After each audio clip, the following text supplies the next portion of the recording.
I get shit done, I have fun. It's my time and I'm the one.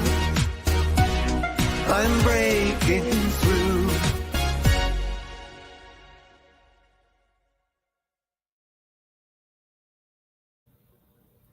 Hello and welcome to another episode of the Business Renovator. I'm your host, Coach Phil, and I'm excited today. I know I say that every time I have one of these episodes, but I am because I get to meet and talk with different individuals with a different point of view and some interesting thoughts. And I'm excited about today's topic. It's the 6-inch battlefield, 6 inches between here, and how to win that battle. But before we do that, a couple of things I want to do is, if you're watching this live, I appreciate that. Appreciate you being here with us. And if you're watching on the replay, go #replay and let us know where you're looking in from. That would be terrific. And also, if you wouldn't mind subscribing to our YouTube channel, it helps get more eyeballs and sharing the message around the world to people that could benefit by the guests. So if you could do that, that would be fantastic. And I'm going to do a shameless plug because that's what I do. Here it comes.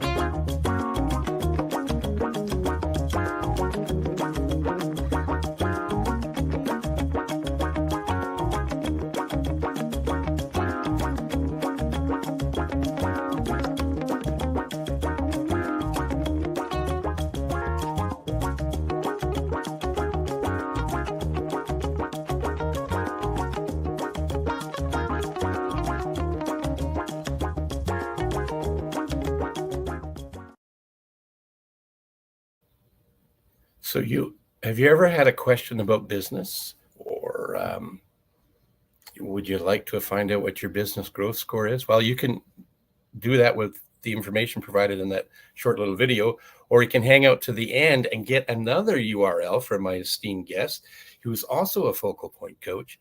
And whichever one of us resonates with you most, reach out to us. Get your business growth score that way and have a conversation. There's no credit card required.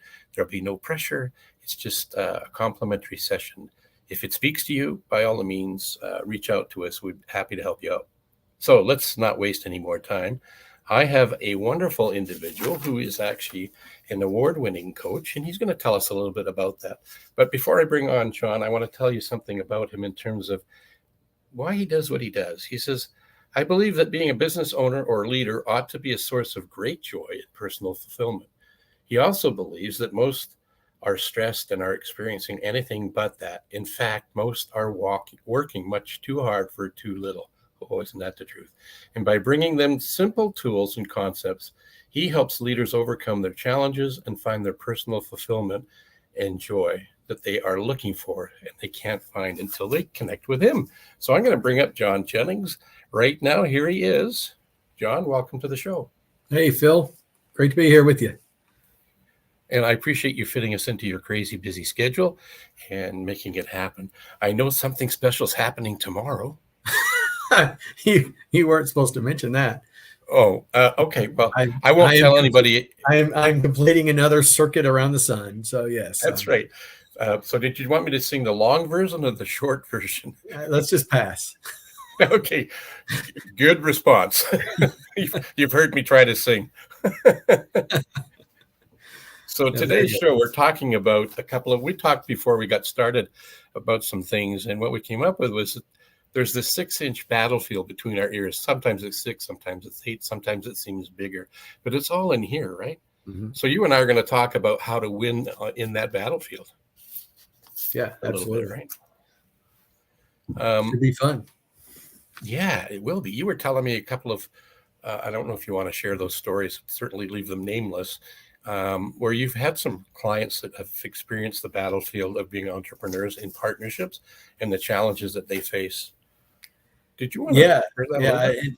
Yeah. So, I mean, we win some, we lose some, right? I had some clients just, I met at an event, two women who had formed a healthcare business and high stress type environment, just getting started, and they were wired just polar opposites in almost every way. And so they were constantly at, I don't know, the other way to say it, they were at each other's throats from the beginning.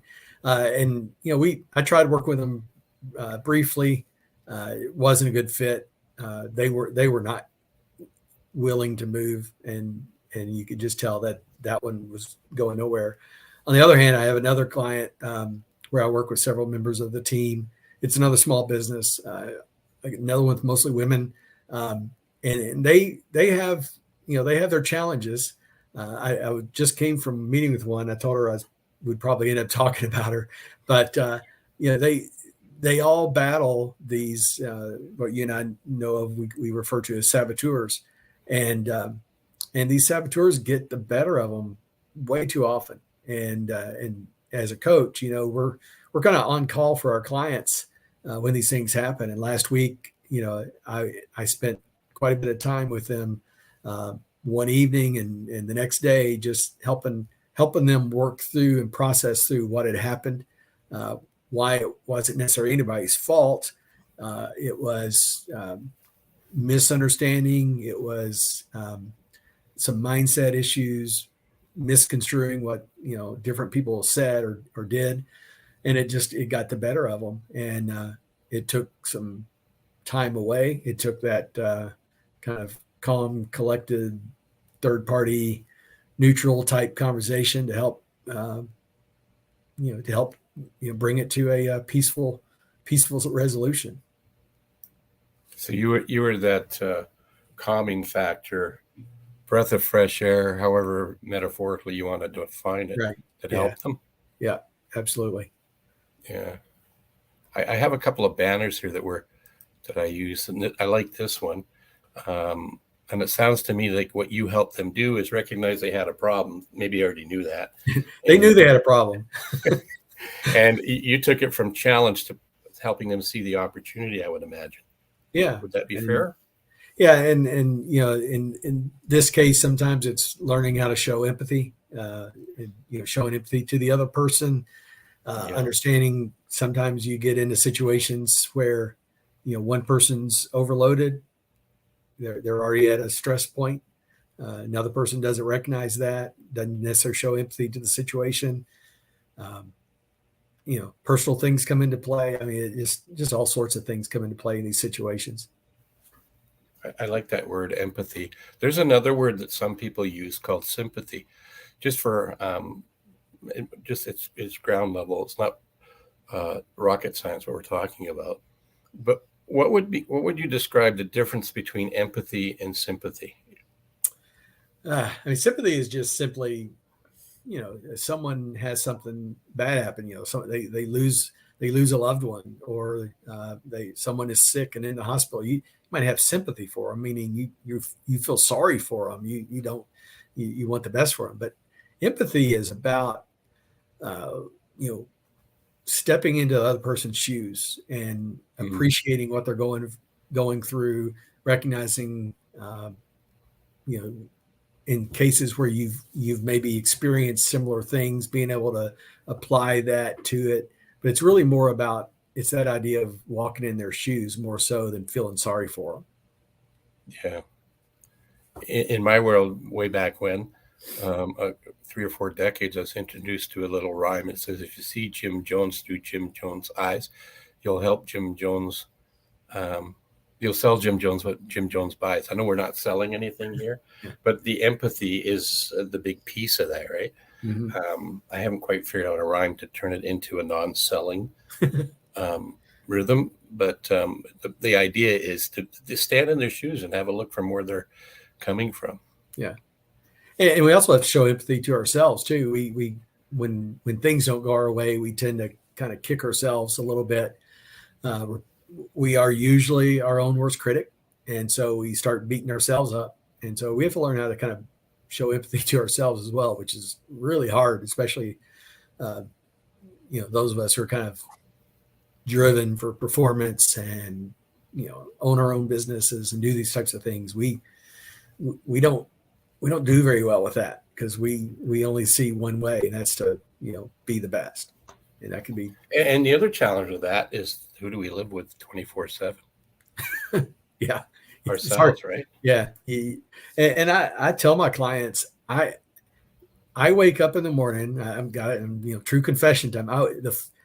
The first thought that goes through my mind when I wake up, 5:30, 6:30, whatever time it is, almost every day, the first thing is, boy, am I ready for the day? Do I have everything? Do I have my stuff together for today? What am I going to screw up today? I mean, sometimes that lasts for 5 seconds. Sometimes it will last for a minute or two, but Yeah. I have to catch it and say, nope, everything's fine, and move, but it's weird how the first thoughts that go through my head in the morning usually are something along those lines. And I don't think I'm alone. When I share that with people, I get a lot of people nodding, going, yep. Yeah. I mean, people have different voices, it might be something different for somebody else, but that's mine. Mine's always worried that I've forgotten something, or I haven't got something planned out, or, it's worried about what I forgot or what I'm going to miss. Have you come across Sean Akers' work, Positive Psychology? I have. Yeah. I have read some of his stuff. There's I forget the name of the TED Talk, but it's hilarious. He's pretty humorous in his teachings and being on front of the stage. But one of the things he talked about, and I was reminded about it in another organization I hang out with, to help myself and my clients control the crazy self-talk we have in our heads. He said that the human race as a whole is pre-programmed to 75% of the time to look for the negative. That's a fight and flight mechanism that we all have. Yeah. And it takes 3 positive thoughts with the positive emotions to outweigh a negative one. So it does take quite a bit of effort, because 75 to 25 negative, automatically wake up first thing in the morning, generally speaking, looking at not the best thing in the world. Yeah. It's crazy. So we shouldn't beat ourselves up. Just recognize that it happens, and we can develop our mindset, our mental tenacity, so that we can, just like we can lift 500 pounds. I can't lift 500 pounds. That's a fib. But if I could, it would take constant spaced repetition, so we can develop this thing as well. Yeah.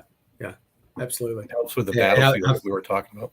Yeah. And I've heard that ratio before, that 3-to-1 ratio. And I think it's absolutely true. And I think it's the same way. Like if we hear something negative, sometimes if someone says something negative to us, we almost have to have 3 positive affirmations to counteract that as well. I think it's. And some people use that kind of language in a humorous sort of way and think it doesn't do much harm. And it might not do much harm initially. I remember one time, again, decades ago, I was staying with a friend of mine while I was taking a course in another city. And she shared something when we were talking about the power of thoughts and the way we think and the way we talk to people. Somebody who she felt was a really good friend of hers reached out to them one day and said, you know what, I'm sick and tired of the cutting that you're doing and ridiculing of me. I know you say it in a humorous way, but I can't take it anymore. I can't be your friend. Wow. Right? That's wow. Yeah, absolutely. So we could be kind to ourselves too, and don't talk to ourselves. And Brian Tracy says, don't say anything to yourself that you don't want to come true. That's a good one. But is it easy to do? I'm not sure. No. It takes effort, right? It does. It does take effort, and you have to be very intentional about it. And it, I think I struggled with some of that years ago, especially before I started, my coaching practice. But I thought that kind of stuff was more, I don't know, just I didn't really take that seriously. And that kind of positive psychology kind of stuff in my mind was kind of a little bit cocky, a little bit, say it and it'll come true kind of stuff. I didn't buy into, that. I still don't buy into it 100%, but I certainly know that if you don't believe it and don't say it, it ain't going to come true. I'd certainly say the opposite is definitely the case. Yeah, I was just thinking about Dale Carnegie wrote a book, How to Stop Worrying and Start Living. And the reason he wrote it was he went looking for the book in the library at the time, and all he could find was something between worms and something else. There was nothing at that time. This was early 1900s. So there was nothing in and around the managing of worry. So as a result of looking for answers to the questions around different strategies to deal with worry and stress, he crafted the book. I almost call it the other one that he's famous for, but that's doesn't really deal with worry. It's this one's more about worry, like living in day. Yeah, it's about day parts. Is it day parts? No, it's like in a submarine, and they have compartments. So Yeah. he's suggesting to live in day-tight compartments. That's the word I was trying to say. Is to compartmentalize things. And Right. don't think I've read that book, but it's been a number of years. It's been a while for me too. Yeah. Things like what's the worst that can happen? Figure that out. Are you okay if that happens? And then try do something to make sure that you can mitigate that as best you can. If it does show up, then you're ready for it. Not that you're planning for it, but you're not worried about it. You're concerned and taking positive steps forward to a better outcome. So if you're not making enough money, it could be as simple as learning a skill, getting more education, put out more resumes. It's, I'm simplifying. It's not always that simple, but it's changing you're shifting your thinking from the 75% of negativity to the 3-to-1 ratio to see that there is possibilities out there. Yeah. Right. Yeah, absolutely. Do you have a strategy or a success story that you would like to share in and around the topic of battlefields? Well, 6 inches. So I think we talked a little about this before, that I get to speak, and I think I resonate with people because, one, I'm a pretty transparent guy, and I don't, I just tell my story, and my story is what it is. And we've all had battles, and I don't know anybody that's just had a smooth life without any bumps in the road. And my life has been overall extraordinarily blessed. I had 25 years in large corporate IT roles, and then I spent 7 or 8 years in kind of small business entrepreneurial roles before I started this. So I've had a lot of success in a lot of different ways. But I have a story I share with people. When we talk about the idea of resilience, resilience is a mindset thing. And 2.5 years ago, when COVID hit, I was just getting my business off the ground. I was a year and a half or so in, which is around the time that you kind of figure things out. I know you've been in it a lot longer than that, but around a year and a half or so in, you start getting your groove, and things start making sense, and you get into a routine. And that's where I was. And I was like, man, I did the right thing. And then COVID hit, and COVID hit my family pretty hard. Not the sickness itself, but in the first month of COVID, my wife lost her job. My daughter, who's an engineer, found out she was going to be losing her job. My son and daughter-in-law, who are missionaries in a foreign country, actually were across the border in another foreign country, and so they were trapped where they couldn't get back to their home, and they couldn't get back to their home here in the States. And then also at the same time, my business, most of my clients said, we don't really know what's going to happen with this COVID. So I lost 75%, 80% of my business almost overnight. And so we were just already at that point feeling like, what else is going to happen? And then my mom had a stroke and passed away a week later, and left my dad in an assisted living facility where we couldn't get in and see him and spend time with him. And it was the most brutal 5 or 6 week period of my life. like I said, everybody's got their COVID stories, and I'm not trying to one up anybody.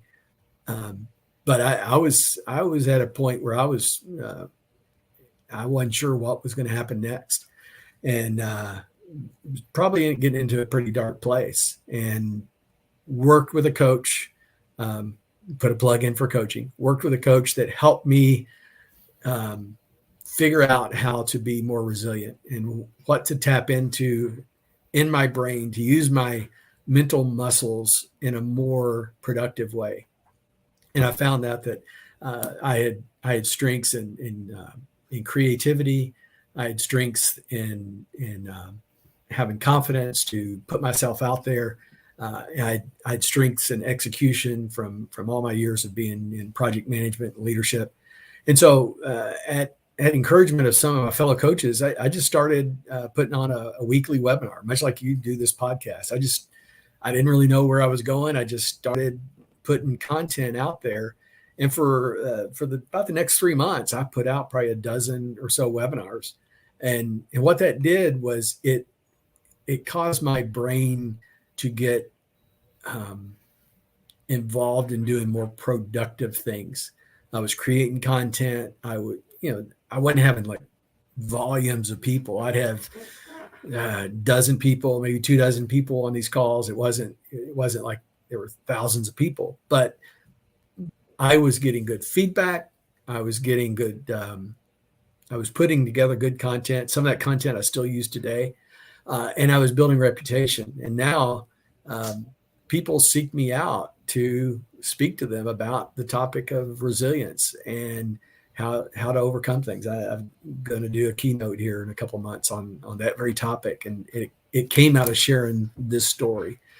And so I find that being vulnerable and being just real with people, that whatever we have in front of us, we can figure out a solution, and that solution is usually in that 6-inch battlefield that we talk about. Yeah, thank you for sharing that story. I know there was an email going back and forth, and I was hoping you'd share that story because I think it's in the vulnerability that our authenticity shows up. And you were kind of had your own living 3 feet from gold. I've had a couple of mine during my 10 years of 14 years with business coaching, officially in business coaching.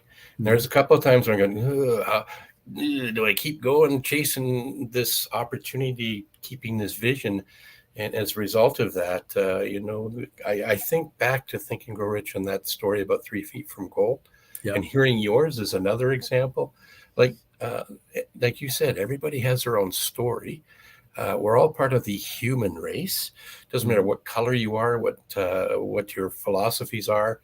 Generally speaking, we all have issues, challenges, and opportunities.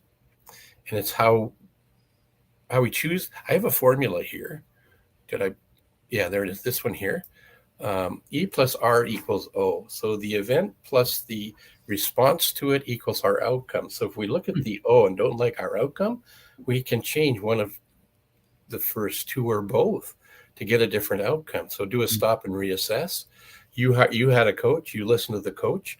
The coach helped you see things from a different point of view. You stepped into something you hadn't done before, and you turned lemons into lemonade. Much the same as what I did with the business Renovator.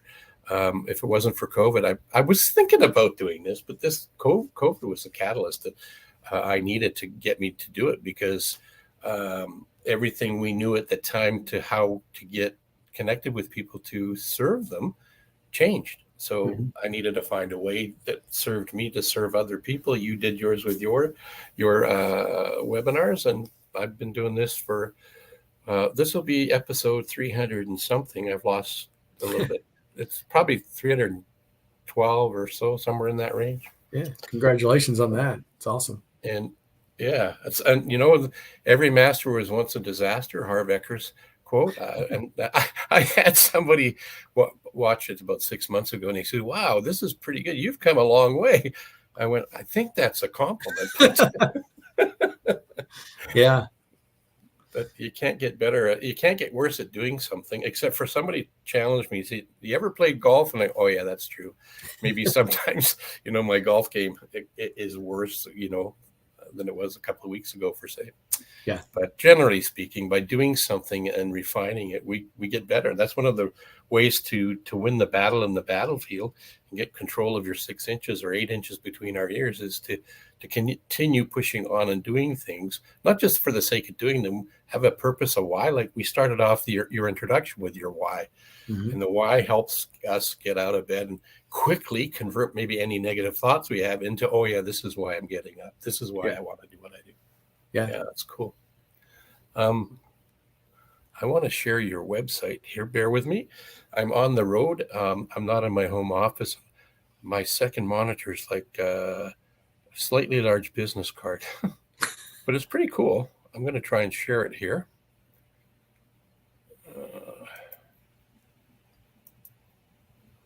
There we go. Yeah. That's your website. Yeah. That's our focal point website. Each coach has one. So yeah. I'm going to get your bigger, easier to read address up there right now.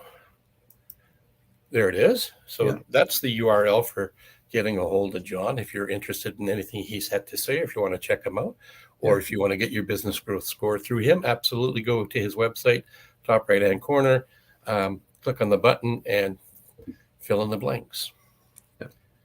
And then you also write a blog, don't you? Yeah, I haven't been writing as much as I've been writing a book, so I haven't been writing a blog as much. But this is my personal business name, and I sometimes use the logo Inspire You, you like a university, because I'm trying to help people, learn how to find their passion, get inspired by that, and be successful in whatever inspires them. And that whether that's a nursing business or whether that's an IT company or a healthcare company or whatever it might be, helping people find that passion and get inspired by that.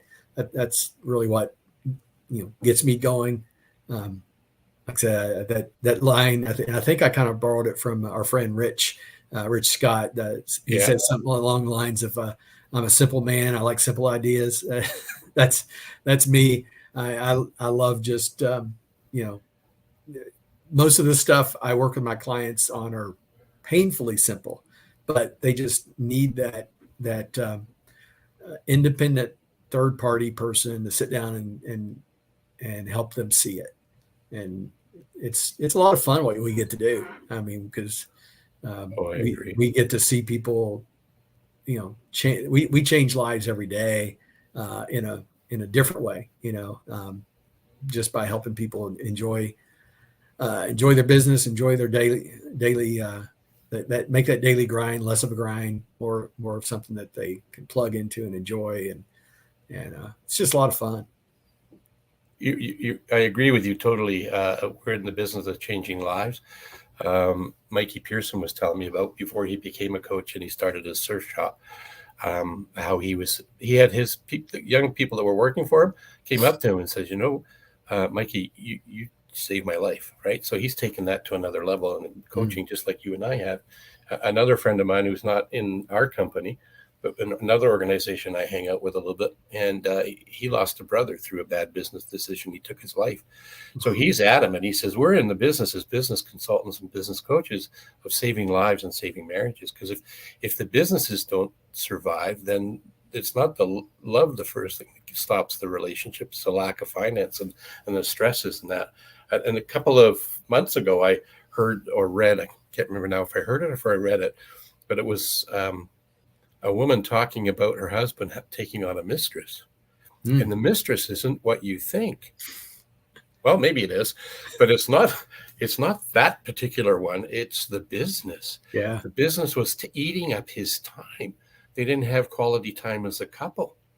So he hired a coach, and as a result of working with a coach, just probably similar to you, they turned that around, got rid of the mistress, got the business running the business with or without him by choice, not out of he had to do it. He changed it. His relationship with his wife and his family blossomed. Yeah. Yeah. And I've got wins and losses. I'll tell two similar or flip sides of the coin, I guess, of that sort of situation. I had a client that I lost last year that came to me for that almost exact same situation. And this guy was bringing home almost a 7-figure salary, and he was miserable every single day. He had a beautiful family. His two kids are just phenomenal kids. I got to know them a little bit. Just fantastic person, or fantastic situation, but he was miserable, and he could not figure out how to enjoy life. And so we started putting in goals. If you do this, you're gonna take a vacation. If you do this, you're gonna treat yourself. And we'd only been working together for a few months, and it was starting to take root. And hard to tell this part. I meet him at every Tuesday at 8 a.m. and he didn't show up. He died of a heart attack that night. Oh, wow. And this was a young guy in his 40s. So have that story.